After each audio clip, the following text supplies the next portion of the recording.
It's Phil's Pop Culture Podcast. Watching television. A dynamite place to be. Dynamite! Sponsored by Vandelay Industries, importers and exporters of fine latex products since 1992. Watching television. And now, the man who taught Frank Burns how to eat worms, here's your host, Phil Kahn.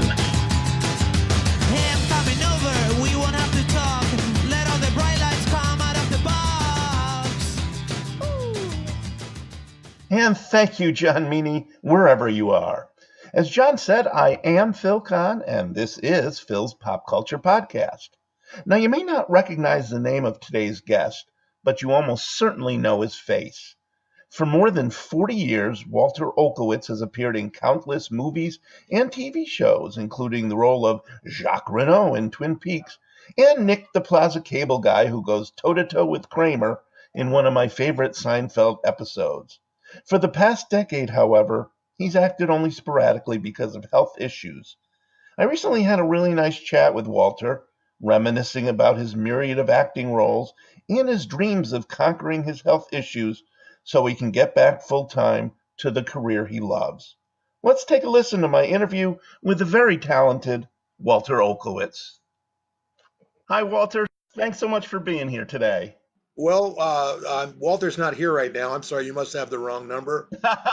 Darn it. Okay, let me hang up and call again. Let me look up that number again. Alejandro Pim is my name. Oh, Alejandro, are you an actor by any chance? Yes, I play Walter Olkewicz on all of his shows. So. Oh, that's good. I like that.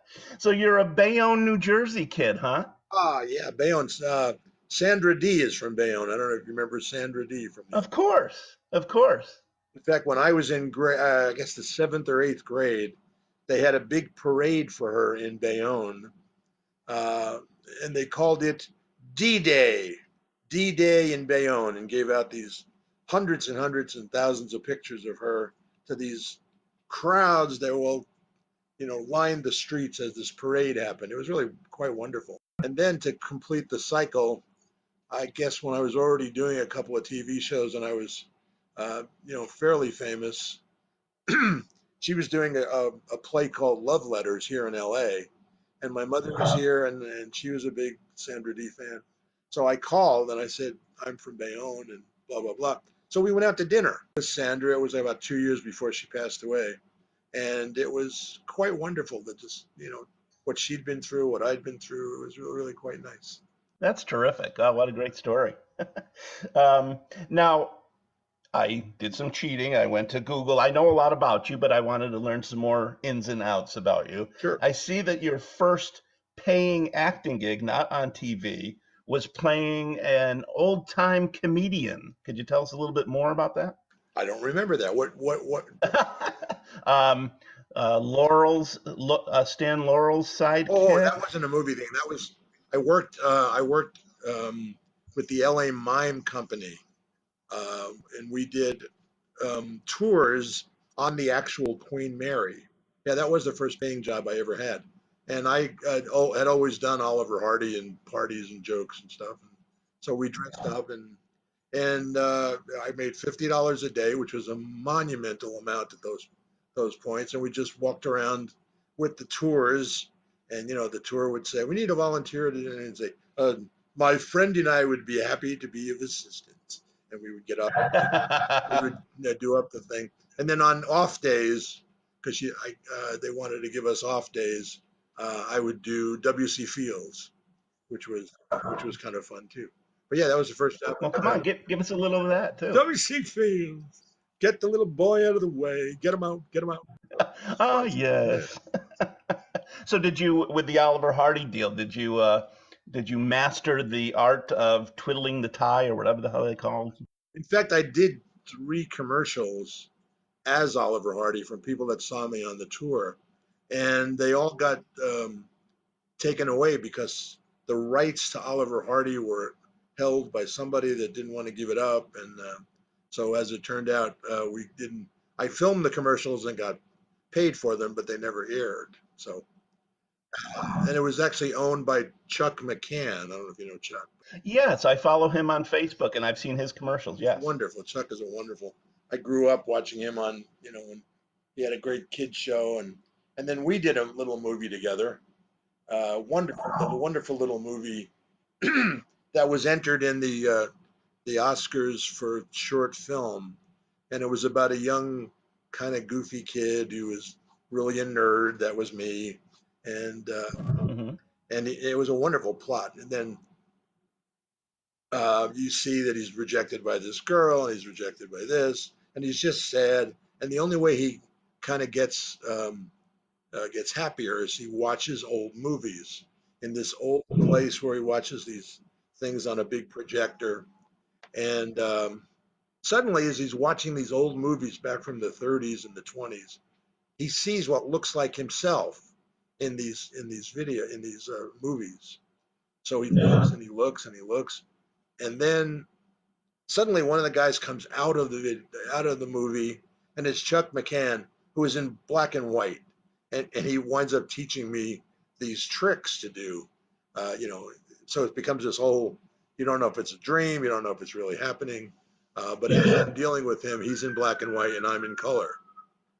Anyways, Oh, that is cool. it was really cool. And then at the end, I get rejected by this girl, and it's really horrible. And I come back, and he puts his hand out, and he grabs my hand, and he pulls me into the screen. And then we're both in black and white, and we're walking down this road together. And it was a wonderful nice little film. So What's the name of it? I want to look it up and watch I it. don't think you after can find it because I've looked. Oh, really? Yeah, I don't remember the name of it. We'll look together. We'll find it. But anyway, that was one of the fun things. Richmond Shepard, my friend Richmond Shepard, got me involved in that. He was a mime teacher, wonderful mime teacher. I was in the LA Mime Company for a long time. I was such a bad mime that when we performed at the Mark Taper Forum, I did sound effects. That's really true. I was up in the rafters doing sound effects,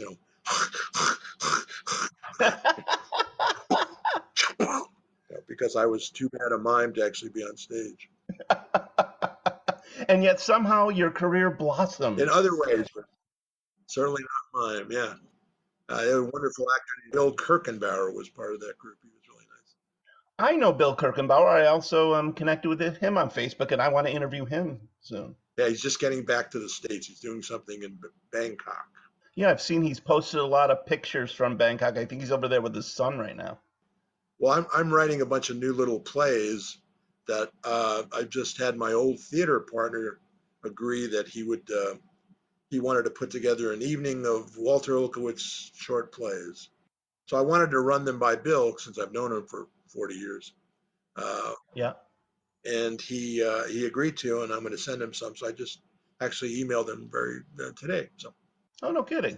I remember Bill and another person I'm getting set to interview, Bruce Baum, from their days on Make Me Laugh. Oh, I love that show. Were you ever on that? I was never on that.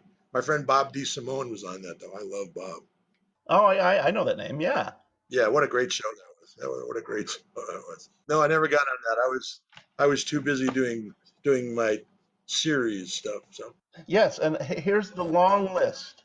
You ready out there, listeners, for the long list of TV shows and movies that Walter's been a part of? Barney Miller, Taxi, Newhart, The A-Team, Night Court, Family Ties, Cheers, Who's the Boss, LA Law, Married with Children, Matlock, Grace Under Fire, ER, The Love Boat. I could go, and of course Seinfeld, which we'll talk about in a little bit. And that's just TV. That's not even the movies. But your first gig was on the Rockford Files? It was. I got some great stories about that. Well, share them.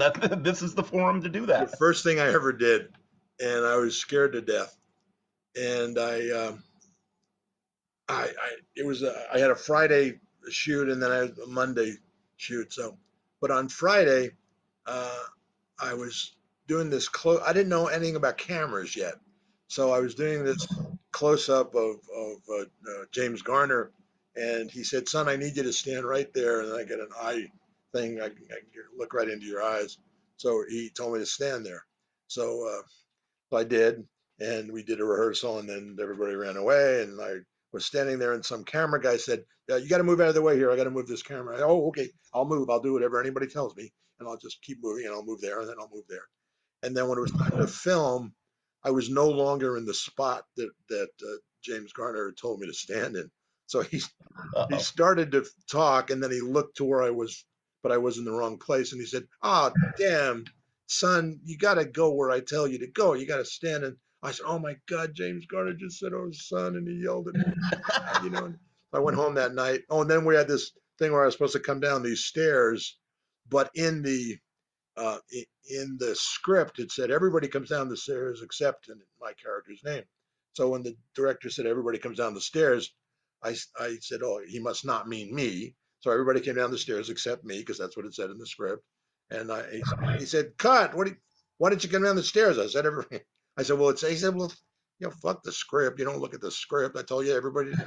My God. So I went home that night and I told the woman I was living with, in fact, my son's mother, I said, "I ain't going back. I can't do this. This is not about acting. This is not about being talented. This is about standing here and moving here and doing this and doing that. I'm not doing it. I ain't going back." So she said, "Just try it. Don't worry about it. We'll just rest for a couple of days." So I went back and I confessed the whole thing to James Garner, and he was wonderful. He just put his arms around me and said, "Don't worry about it. Sorry I yelled."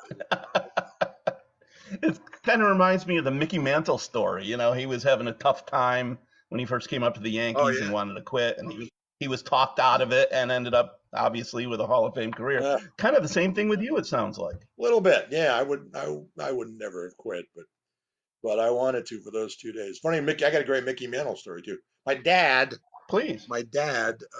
loves baseball, and Yep.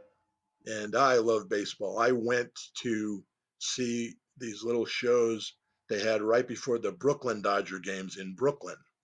A thing called the Knothole Gang, where they would get people from the area, kids from the area, and they would have the actual Dodgers, Pee Wee Reese, Duke Snyder. They would have them give pointers to these kids. So I was too sick at that point. I had asthma growing up real bad. I didn't become a big athlete until I was 11 or 12. This is when I was like 8 or 9. So I went to these things, and oh my God, I love the Dodgers. Everything was the Dodgers for me. So then just flash ahead to 40 years later, and there's a show called Brooklyn Bridge on the air, which Gary David Goldberg produced. And I had worked with him on the first show I did, whatever that was called. Anyway, I worked with Gary David Goldberg before I worked with him on the Family Ties. I worked with him on all this stuff. He said, "I want you to play this guy, Happy Felton." I said, "I went to that show 2 or 3 times when I was 8 years old." So, oh my God, it was like this complete closure, Yeah, right. Life is full of circles, and it came full circle. My dad had just passed away, and God, I wish somebody couldn't see this. But talking about Mickey Mantle, I took him to the All-Star game at Dodger Stadium, and right in the middle of it, they said, "Ladies and gentlemen, if you'll give your attention to the center field fence, and they opened the fence and they said, "Controversy rose in the 50s of which New York team had the best center fielder." And they opened the doors, and out walked the actual people in their actual uniforms: Mickey Mantle, Duke Snyder, and Willie Mays. Wow. I thought my father would. I thought he would keel over. It was just the most incredible moment. It was just beautiful. And then I did I guess it was a Falcon Crest that was directed by Roy Campanella Jr. And I talked to him about his dad and how much I love the Dodgers. So he took me to meet we got these wonderful seats, saw a Dodger game, and met Roy Campanella still in his wheelchair before he passed away. And just wonderful things that connected me with my dad with the Dodgers. So I'm a big Dodger. That's great. I live in upstate New York, and a guy that lived here for a number of years, was born in the region, was Johnny Padres, the MVP of the '55 World Series. Great pitcher, yeah. Yeah. Now, speaking of baseball, you played Babe Ruth once, didn't you? I did in a movie that Chris Guest directed called Oh, Yeah, he had a little skit with this. It was the called, big picture. what's that? The big picture. That's it. Good, you got your notes. Yeah, the big picture. Yeah, yeah. No, I just knew that off the top of my head. I don't have notes. But he wrote this little piece that, what you got to do is you got to make movies about, this guy tells me, you got to make movies about heroes that meet each other. So he had this thing called Babe Meets Abe.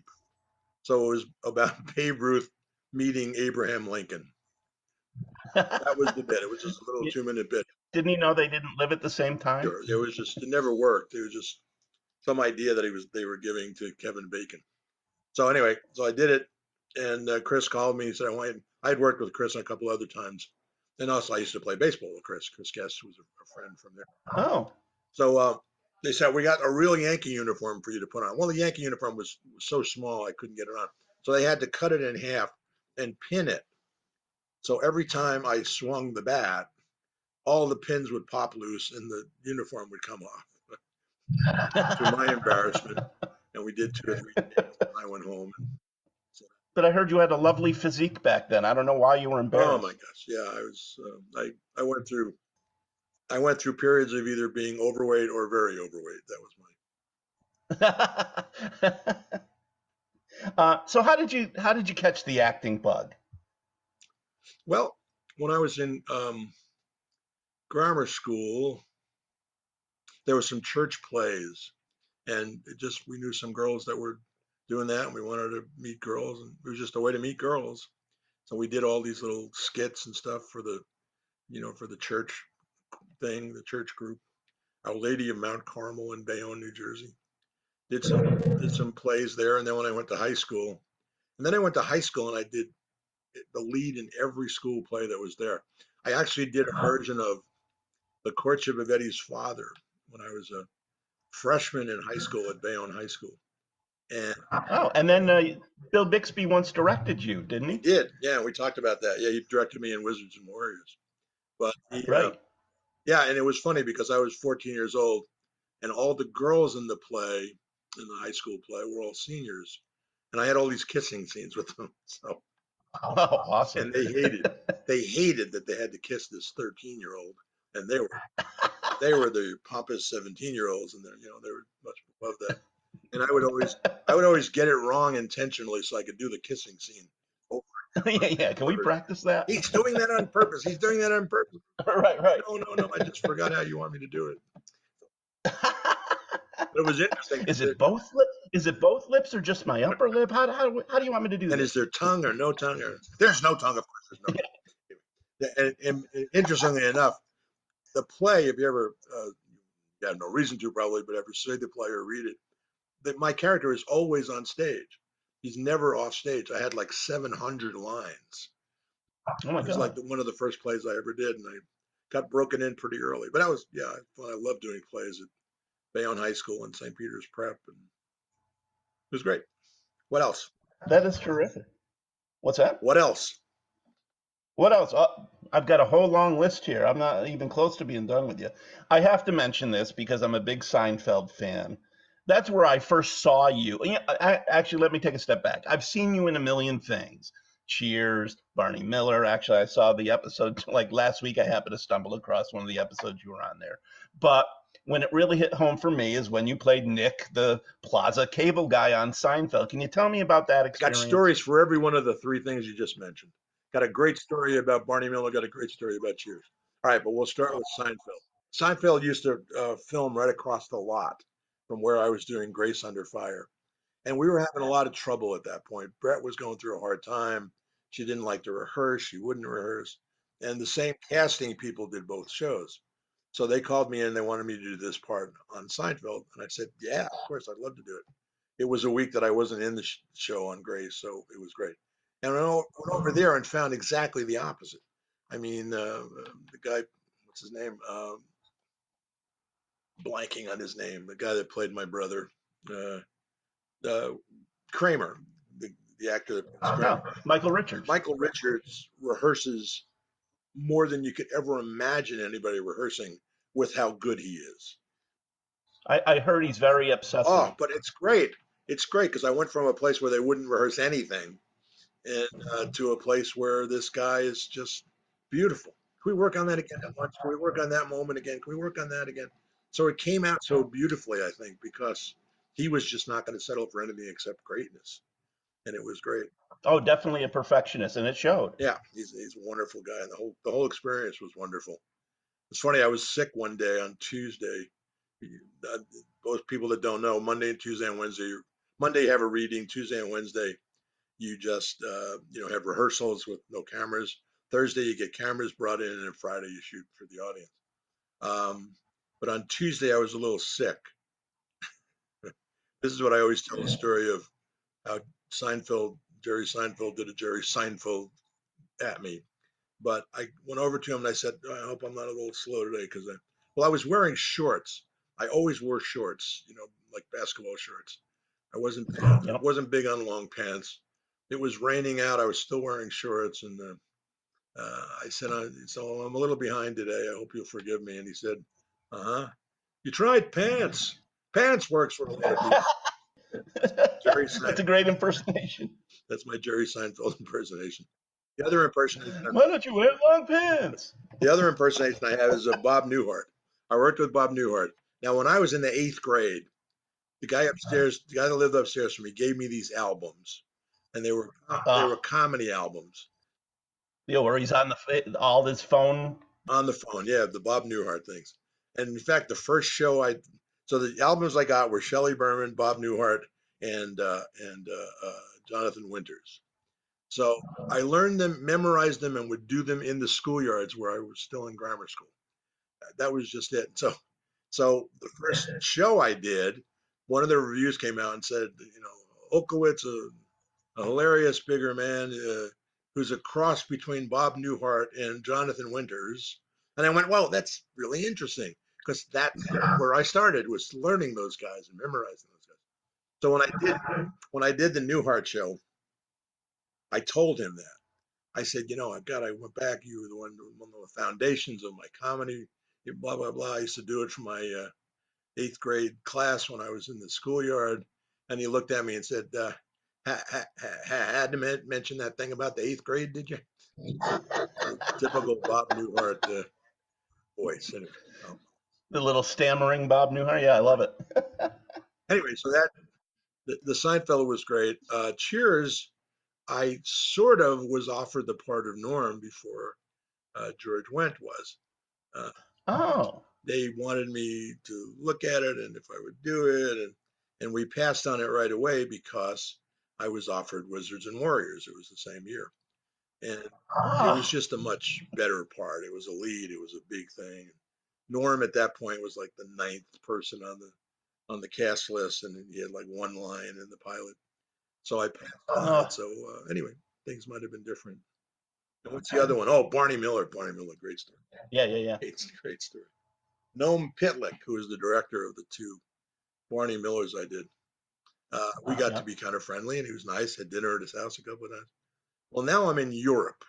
I'm in England, and I'm having a big fight with the woman that I was living with at the time. Not my son's mother. This is another person afterward. And we're fighting and yelling and screaming and yelling at each other in the middle of this fight, and just, oh God, some of my domestic things were awful in my life. I was a big fighter with, Anyway, and suddenly I feel this little tugging on my coat in the middle of this fight. And I look down and it's Noam Pitlick in England, in London. It just doesn't fit, And he said, "Excuse me, we're getting some complaints from the neighbors around here. You think you could tone this down a little bit?" And I said, "No, what do you?" He said, "Well, we're on vacation with my wife. We just happened to hear this ruckus, and we came over to see what it was." So, anyway, That's too watch funny. because you never know who's watching you. Right. You never know when Noam Pitlick may be right around the corner. So watch what you do. I love doing that. Watch what you say and watch what you do. That was a good show. Pardon me? Barney Miller and what's the other one? Mr. Belvedere. I did those same people. Oh, Mr. Belvedere, right. All right. But your biggest role probably on TV, Twin Peaks. Wow. You played a certain French guy, I believe. Jacques Renault. Yeah. Ah, oui. Très bien. My first Jacques Renault story is I auditioned. They called me and said, "Quick, they want to do this audition to the pilot. They need this guy, Jacques Renault. He's a French Canadian." I said, "I don't know French Canadian." Okay, go ahead and do it. They need you right now. They need you in the next hour. So I didn't have time to work on it. I ran in. I did the best I could. They 2 days later, I got a call saying I'd gotten the part, and would I said, "You got to get me a dialect coach. I got to learn French Canadian." And I heard some mumbling, and they said, "Oh, just do what you did at the audition." I said, "No, wait a minute. What I did at the audition was Pepe Le Pew from the cartoons. It's not French Canadian, because French Canadian has like a lot of hard letters, like my brother. That is my brother. That's French Canadian. It's not oh baby, Not so, Pepe Le Pew. not Pepe Le Pew." So they said, "Oh well, we better send somebody over then," and they did. And then I do the series, and I'm at the wrap party, and I see David Lynch, and he had not directed any of the episodes I was in. I just saw him at the Oh. in the first show. So he said, "We love what you did. We just we're going to bring you back next year." And I said, "David, I don't think you can bring me back. I died in episode 7." And he said, "Bullshit. I got dream sequences. I got flashbacks. I want to bring you back. I'm going to bring you back." So we laughed. There you go. And then a year later, I got a call to do Fire Walk with Me, the movie, and we did that. And lo and behold, now I'm doing another series with him. So Yeah, could you tell me a little bit more about the resurrection here of Twin Peaks? yeah, I didn't know much about it. I knew it was happening, and I was watching it on on the computer as everybody else was. That it might come, it might not come. David's backing out. David wants to do it now. He doesn't want to do it. And I thought, well, it doesn't really matter because once again, silly me, I thought I was killed in the last episode. They're not going to bring me back. Right. Yeah, that doesn't matter. And then I got a call from one of the producers that said, "David wants you to do a day on the show. Would you be willing to do that?" I said, "Yeah." Now I'm still in a wheelchair, and we haven't talked about it yet, but I've been in a wheelchair for 10 years uh, Yes. with some physical issues.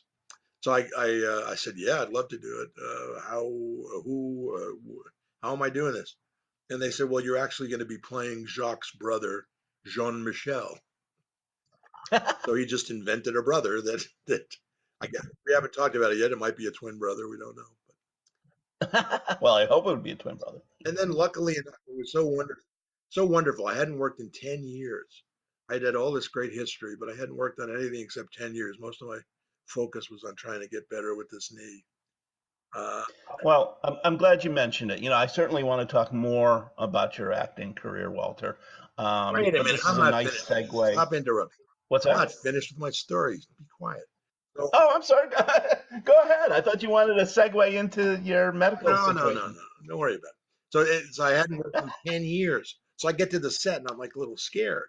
Am I going to be able to do this? Do I still have it? Did I forget everything I ever learned? So he gives me this whole long speech to do on a phone. And I go, okay. He said, we got about 2 hours and then we'll film your part. I go, okay. And I learn and blah, and I get some ideas and I'm getting some other ideas. And I could do this, I could do that, I could do this. And I do it and it's great. I mean, it's really, really great. One take, he stops and he goes, "We don't have to do anything else. That's as good as it can get. That was wonderful." And I get this Oh, that's great. round of applause, and it really reminded me that if I work really hard at it, I can work again, and B, I didn't lose it, and I'm not going to lose it. I still got it. So It's like riding a bike, it Walter. is like riding a bike, sort of. But anyway, all right, now you can interrupt. But- Go ahead. What? Well, you've alluded to it.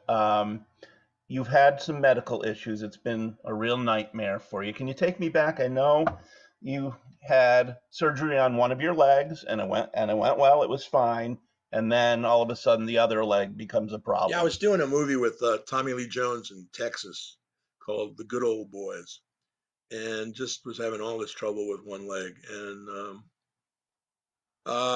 finally just got finished working. I couldn't drive anymore, and did the one leg, and it was fine. And then they said, well, you really got to do the other leg as soon as you can. And about 6 months later, I did the other leg. The other leg was not fine. It got infected. and they had to go from square one and do it all over again. Take out the prosthetic, go through the therapy all over again. I wound up having 19 surgeries on my left leg. Oh my And God. that's what I've been going through for the last 10 or 11 years. Now, the good thing is that I met these people that had some success with this kind of problem. One second. But it wasn't okay in America. It was treatments that weren't okay in America. They weren't covered by insurance, but they were willing to help me and get these treatments to me. So it costs a lot of money. That probably drained your bank account pretty quickly then. Went through everything I had, and then I wound up doing a fundraiser and probably went through 20 grand of that money. Great, wonderful Twin Peaks fans and all fans that were helping. It was great. Now that's kind of run its course. Even though it's gotten better, it still isn't totally gone. The surgeon I'm working with, who's done all these surgeries, is kind of a fan of why don't we just amputate the leg? And I'm a fan of no, let's not amputate the leg. Any other possibility. So I've been investigating a lot in the last 3 or 4 months, finding some people that really believe mega doses of vitamins can help you, where you get it intravenously. And I'm looking into that, and I've already looked into it. I'm about to do it. I just need to get money to fund it because I don't have it. And it's Well, I know you're doing there's a website, and I'll put it in the body of my YouTube channel, and I'll also put it on the website and Facebook. You Caring, I believe, is the name of the that's right. Source funding. And how much are you looking to raise? I probably need to raise another 20 grand again. That would probably do it. So people understand anything helps. Anything helps. I mean, I got a wonderful donation from someone a while back, a kid that worked in a McDonald's that I was talking to online. And I said, well, he said, I feel so bad that I can't get, I said, just give $2. They take as little as $2. So no, I told him they take as little as $1. And he said, well, I'll see what I can do. And he gave $2. So when I talked to him again, he said, well, I don't want to just give $1. I give $2.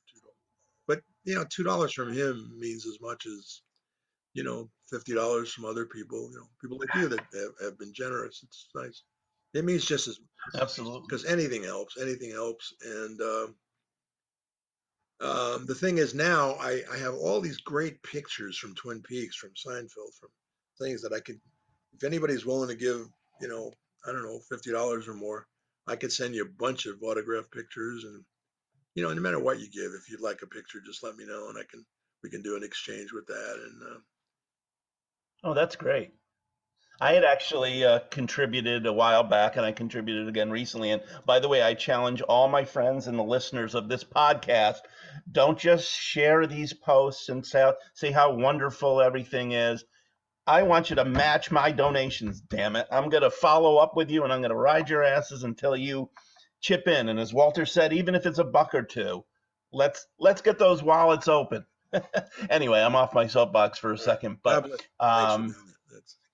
yeah. Well, the first time I donated, you sent me, it was a collage of photos from various acting gigs you had that was autographed, and I love it, and that's actually up on my website. Go check it out, people. All right. I thought, I obviously had never met you before, but in a way, in watching you in all the TV shows and movies, you feel like you do know the person, and you've brought a lot of joy into my life. So when I connected with you on Facebook and found out about your medical issues, I said, you know what? This guy brought me a lot of happiness through the years. The least I can do is pay it back. And I'm thinking anybody that's listening to this right now that has enjoyed your acting should kick in. That's just how I look at it. God bless you, man. That's a great way to put it. And that's true. And I really believe that we're on this planet to help each other. That's really what it's all about. I got a call from the other day. I hope I'm not going to turn people off with this, but I got a call the other day from somebody that was having a hard time. They didn't have a heater for their house, and they had kids. And, I wound up sending them $50. I can't afford to send them $50, but you got to help each other. We got to help people. We got to help what we've got. And as it turned out, I had just gotten, $50 from somebody that morning, and I thought, okay, I'm just passing it around. It's, he needs help right now, and that's important. And I can't do it a bunch of times, but I had to do it that one morning. It was a friend, and he needed it. So I need it. I got a lot of things I want to do. I'm writing plays. Tell me, that's what inspired me. Obviously, I feel for your medical situation, but as I was reading through the reasons why you want to get this leg better is because you have big plans. Why don't you tell me about some of those? I've had an idea for a long time to create a theater called Up on Stage, meaning up, meaning your spirits are up. Just like a phrase we've used for years. Did you ever get up on stage with that? And it would be a theater where when you're walking back to your car at the end of the night that things are going to be feeling better, that you're going to feel inspired, you're going to feel like tackling the world, that there are just too many good things out there not to concentrate on those things. So I'm writing pieces. I have an idea about a TV series I want to do. I have an idea about, I have a bunch of little plays I want to do. Maybe I'll probably send you some of those, Phil, just to look over. Please do. And I just have a lot to do. I've been blessed being, my first ambition when I was a little kid was to be a writer. So my son now, wonderful, my little son, who's now 32 years old, and he's one of the big Hollywood writers. He's become this great writer. Oh, I didn't realize that. I know he was married recently. I saw those pictures. But who's he writing for? He's doing a bunch of different things, but one of them is who's the guy that wrote all the Goosebump movies and. Oh, yeah, I can't think of his name. We'll look it up. R.I. Stein or Stelny or something like that. Oh, R.L. Stein? Yeah, he's now writing one of the scripts for a book of his. But I listened to this interview, an interview much like what we're doing, except this interview is mostly me talking about how great I am. He was just talking about, he was mostly talking about the different things he wanted to do with these different directors. But he's now respected as being this, he's written several scripts that were bought. It's funny because they just announced a couple of months ago that his wife's having a baby. So in October, I'll be a grandfather. Congratulations. You're going to be a grandpa. Little Sadie Olkewicz is going to be. Oh, I like that. But he had this interview. You got to listen to it sometime. It's wonderful. I never realized how much he knew, how absolutely, and he was inspired. He gives me credit on this thing saying, well, when I watched my dad as I was growing up and I would watch him prepare for parts, I realized, the dedication you had to have when you're an artist. And he puts that same thing into his writing. He's a wonderful writer. He's really great. So that's got to be heartwarming for you to know that he noticed and he's trying to follow in your footsteps and he's a success. Sometimes you forget that you did the right thing sometimes, Yeah, you deserve a lot of credit for that. Yeah, thank you. I'll take it. All right. What else? Oh, by the way, I have to get a little plug in here, although I could have told you this off the air. A lot of my friends know it's my dream to have a cameo appearance in a TV show or a movie, even just one. Ideally, I would have loved to have been you and been in a million things. But if you ever end up, and I know you are, when you get better and you start this theater and you have some projects, I want a cameo. Sure. I can come on just like Kramer and Seinfeld. I can say, these pretzels are making me thirsty, and then walk off screen, and I'll be happy. That's funny. I will do anything I can for you. Anything I possibly Thank can you. for you. You're a good man, and you deserve your dreams. Well, you're a good man, too. This is great. I want to get back to the acting a little bit, and actually the way we can do it, I have something on these podcasts where I do kind of a rapid fire question and answer thing. I'll throw out maybe a name or ask a quick question, and then you just hit me back with the first thing that hits you. Are you up for that? How about if I give the answers first, and then you see if the question fits? Like Karnak? Yeah, go ahead. Give me one. Atlantic City, 1951. You were 3 years old, and that's where you fell into the ocean. All right, that doesn't work. Let's do your way. Well, actually, I want you to tell the little story before we get into it. I forgot. I wanted you to tell the story of something you were telling me before we went on the air about your date of birth. I was born May 14th, 1948, which is the exact day that Israel was declared a state with the United Nations. And as I used to say when I was growing up and when I got into college, it moved the news of my birth right off the front pages. I love it. Otherwise, you would have been front page headlines, but they bumped you right off. That's it. Damn that Israel. Anyhow, let's get back into it. I've got all these questions lined up here. And by the way, you're listening to Phil's Pop Culture Podcast. My guest is the very talented actor Walter Olkewicz, and not just an actor, writer, a bon vivant, I guess is a good phrase to use for you. Is that French, by the way, Jacques? It's actually Polish. It used to be Is it? Bon Vivansky. That was originally where I have no idea. Probably. I thought you were serious for a minute. Really? Okay. Ready? Ready. 1941. First chance to work with brilliant people. Tell me about those brilliant people. Well, I worked with John Belushi and Dan Aykroyd and Treat Williams and Stephen with John Candy. John Candy. What a good man. What a perfect man. Just Oh, I love John Candy. he was observing all the people that were cheating on their wives on the set, and he said, I got my Rosie at home and there's no reason to do that. And I just learned a lot about fidelity and humor and comedy. And I was originally hired to do one day on that show, one day on the movie. And we were what was called a cover set, which meant if it rains, we got to come inside to do something. So we got another scene ready to cover the time if it's raining outside and we can't work. So I hung out for 2 weeks when it wasn't raining. And anyway, he left us alone. It was me and John Candy and Dan and Frank McRae and some wonderful actors. Mickey Rourke was in it. Ah, yeah. And I took over. I just took over. I said, let's do this fight scene and I'll do this and I'll move here. And both of those guys, Aykroyd and Belushi, were going, okay, take it over, man. Take it over, kid. You seem to know what you're doing. So we created this incredible scene, of course, which I was the main focus of most of the time, but they had more things to do. And when we finally came in and Spielberg was there, he watched it and he said, wow, that's incredible. We got to film some of that. And he said, you're very good, aren't you? He looked at me. He said, you're very good. Are you busy for the next few weeks? And I said, oh, no, not at all, of course. He said, okay, we'll have somebody contact you. So I wound up working 10 weeks instead of 1 day. Oh, that's great.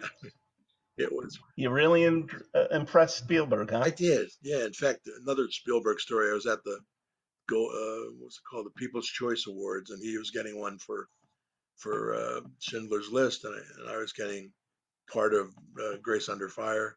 And I'm going, I want to go over and see him, and I wonder if he remembers me. And so I'm going over to his table, hoping he remembers me. Jeez, I worked with him for 10 weeks. Of course, he remembers me. Right. So he sees me from a distance, and Walter, and he comes over and he gives me this big hug, and he said, Walter, I've been following your career. And, my God, you've been doing great. And I said, you too. You too. Not bad. And I always played with them on the set, like I called them Spielstein. And, hey, Spielstein, what do you want us to do in this? What are we doing here in the water? Hey, Boy Wonder, come here. What are we supposed to? He loved that. He loved it. Met my mother and father on the set, and it was just great. Great time for me. Wonderful. I met a woman on the set who was the head of comedy development for CBS. And she said, you're so good. We got to find a pilot for you. Would you be interested in doing television? I said, oh, of course I'll be interested. Of course. Sure. So she sent me on 9 pilot auditions in the next week. A little more than a week. And I got them all. I got offers on every one of them.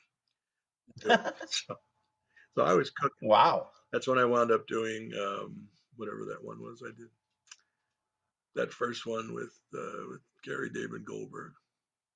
Yeah. Anyway, I forgot. I want to have a blank about You that forgot. at this moment. But The Last Resort. All That was it. right. The Last Resort. That Oh, yeah, yeah, Last yeah. Resort. Good show. Okay. All right, back to rapid fire. You ready? That's pretty rapid. That was a half an hour answer too. Right, right. Well, I tend to go off script sometimes. You know, it's supposed to be rapid fire, and then I'll ask a long follow-up question. I don't even follow my own rules here. But what was your favorite role? I had a lot of fun doing the client because I had to go very deep, Great very movie. evil, and it wasn't something I was used to doing. When I first started, it was funny. I was in this movie called something or other about a race, and Something or other. Yes, I remember something or other. well, That it's was quite a not hit. don't make it something or other too. That's a totally different movie. Anyway, I was doing this part, and I was supposed to be the sidekick of the villain. And when we did it, um, the the the cameraman laughed because he's just not a bad guy. They said he's like a lovable guy. He's not a can't play a bad guy. So we turned it into a goofy guy that read comic books who was the dumb sidekick of me. But when I first went to class with my mentor, my god, Milton Katselas, I said one of the first things I want to work on is being a bad guy because I can't seem to get that yet. I'm always doing nice guys. So he said, okay, we'll work on it. And we worked on it. So when I did the client, that was the real culmination of that journey to get to do the other side of the nice guy. Oh, and you were fantastic in it, Uh, and yeah, that shows your versatility. You're quite a versatile actor. Thank you. Thank you. Well, it takes Okay. work. You know, it does take work. And all. Yeah. I almost got nominated for an Oscar for that, for the client. Really? I went into an office one day and this guy said, you know, I was on the nominating committee and you came in like 8th or 9th in the best supporting actor for the. Oh, wow. I said, wow, that's great. Uh, I didn't know they released, that no, information that, I hey, don't you think just he missed meant the to. I class. think he just was trying to say nice things. And he might have been lying. I don't know, but I don't think he was. You know how many people finished 8th that year? No, just kidding. Who was your favorite coworker ever? Larry Breeding on The Last Resort. He was my best friend. Uh, Oh, I don't know if I'm familiar with him. Tell me a little bit more about Larry. he passed away a while ago. He was in a big car crash. In fact, he had given my number. He was working on Laverne and Shirley, and he gave my number as, if you can't find me, I'll be at Walter's house. And they couldn't find him. He was late for work, and he had been in a car crash and was killed. Oh, But I'm Larry sorry. was great. I loved working with Lynda Carter. She was beautiful. Oh, who wouldn't? Yeah, and I had a nice relationship with her. In fact, she just gave a nice donation a couple of weeks Oh, that's great. ago. Yeah, Everybody's talking about the new Wonder Woman movie and how great it is, and I keep thinking, well, nobody can top Lynda she Carter. was wonderful. Yeah, I went and visited her when she was doing a Vegas act, um, and she was singing, and she saw me in the audience and came out and sat on my lap and sang the whole song to me from the stage in Vegas. And then we went back to her reception room there, and she said, "Where you going back home?" And I said, "Yeah, I got to go back home right now." She took my keys and she said, "You're not going anywhere. You're staying with me for 2 days. I got 2 more days here. I need somebody to be with me." I said, "Okay." So we hung out for 2 days. She's always been a really good friend. And then a couple of That's movies she good. did after that, she called me onto the set and paid me to be her coach, her acting coach.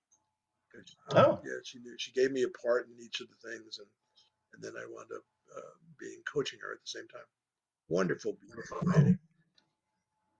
funny you should mention the coaching. I do know the first crowdsourcing fundraiser you did. You had mentioned, hey, I'll give out autographed photos. You actually, for folks that were a little more generous, you said, hey, I'll do some acting coaching for you. I'll talk with you on the phone. If people reach down deep into their wallets, are you still willing to offer those Oh, kind of things? absolutely. We can do so much on the Skype, and I can watch your scenes. And the one thing I always guarantee people when I coach them is if you're going out for an audition, I can't guarantee you'll get the job, but I can guarantee you'll be better. I can make you better. Ooh. So that's it. Yeah, I would love to. I would love to help anybody that has that inclination. Or You hear that, listeners? And I'm going to follow up with all my aspiring actor and actress friends, and I'm gonna have you chip in here and learn from one of the best. Okay, back to rapid fire. I'm gonna give you names and then just say the first thing that hits you. Al Franken. he wasn't easy to work with, and politically, we're on opposite sides of the fence. So Oh, wow. Oh, good answer. yeah, he wasn't easy to work with. I came up with some ideas that on the set that the director, I forgot his name. He's one of the anyway, the director, great director. He Mhm. loved me doing it, but wanted to give the lines to one of the other actors. And I said, that's fine. You know, if what I did in the audition was a great line, but it didn't fit my character, sure, give it to somebody else. Yeah. And Al was just a little bit standoffish about all that. I don't know. Oh. Anyway, I'm disappointed to hear that. I always liked him. Anyway, Abe Vigoda. I never met him. I never worked with him. You didn't? I never worked. Oh, I knew you were on Barney Miller. I just Yeah, assumed you met he him. wasn't in any of the episodes I did. Bummer. Dolly Parton. One of my favorite human beings on the planet. I love her. She seems very sweet. George Wendt. A wonderful guy, just a wonderful, wonderful guy.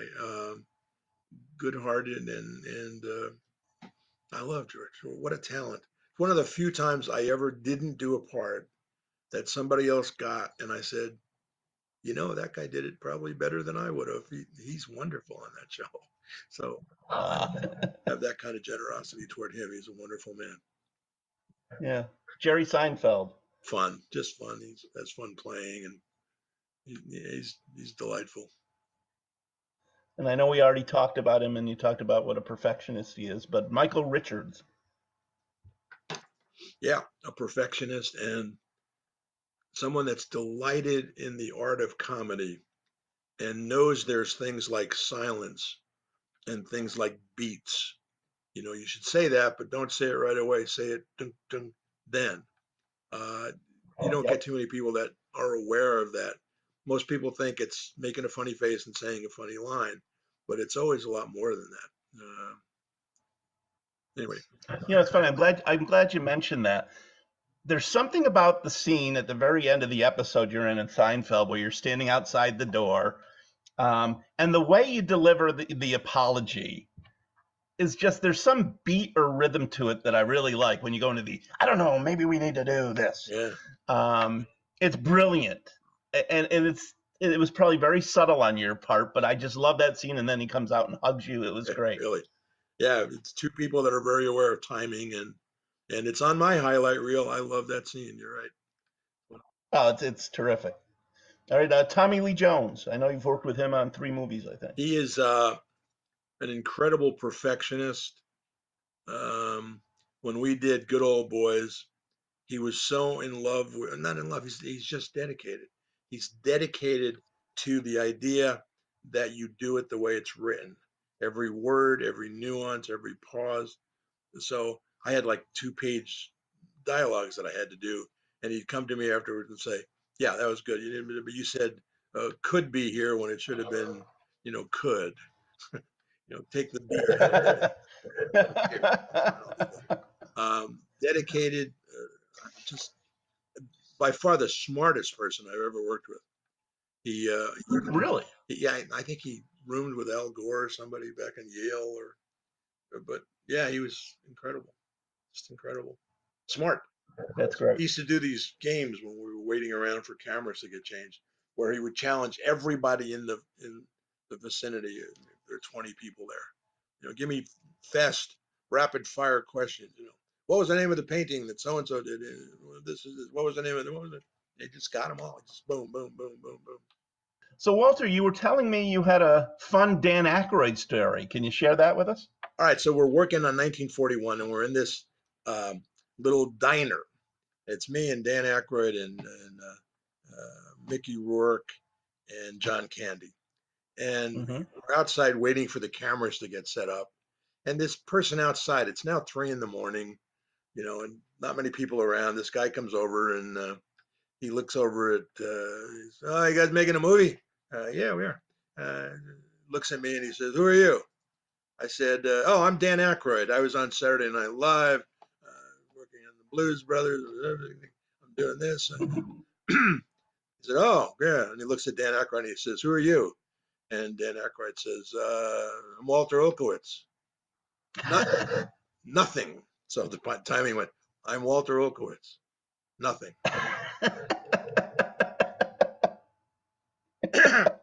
Danny. Good old Danny boy. Danny boy. That's so funny. Gee, I would love to be you, just having the opportunity to work with all these talented folks and learn so much and all the stories. And, Yeah. you know, I know you're going through a difficult time, but you're a lucky man, Walter Olkewicz. You're blessed. Don't ever doubt it, that the blessings have far outweighed the obstacles and the, challenges. So let's do some more. I want to talk to you in 10 years and have a bunch more stories of working with people and good people out there. I do too. Yeah. That's right. I don't want this to be the last time you're on. When the next time you're on, I want you to tell me that you're 100% healed. You've started that theater. You've had all these acting gigs, and heck, you've got a cameo role for me too. All right. I love it. That sound like a deal? Sounds like a deal, my friend, my good friend. I think we've bonded here.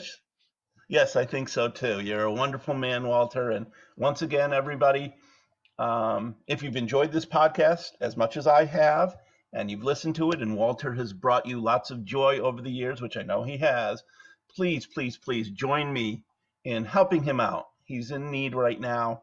He's lived through a nightmare, 19 surgeries, infections. It's horrible. And it's taken quite a toll on him mentally, financially. I don't want to speak for you, Walter, but it's just been a nightmare. And anything you could do to help. I'm going to be out there pounding the pavement. So I'm hoping that you folks will consider helping Walter out. God bless you, man.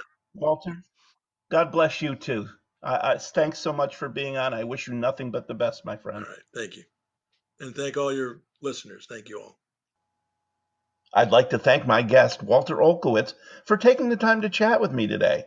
Walter, I think I can speak for all my listeners when I say we're really pulling for you to overcome your health issues and get back to doing what you love and what you were put on this earth for.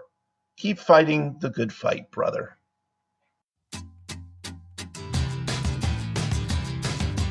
Watching television, watching television. We hope you've had a dynamite time listening to this edition of Phil's Pop Culture Podcast. Join us again next time for another stroll down memory lane. Until then, let's be careful out there. Watching television, watching television. Watching television, watching television. Hey, I'm coming over, we won't have to talk. Let all the bright lights come out of the box. Ooh. Watching television, watching television.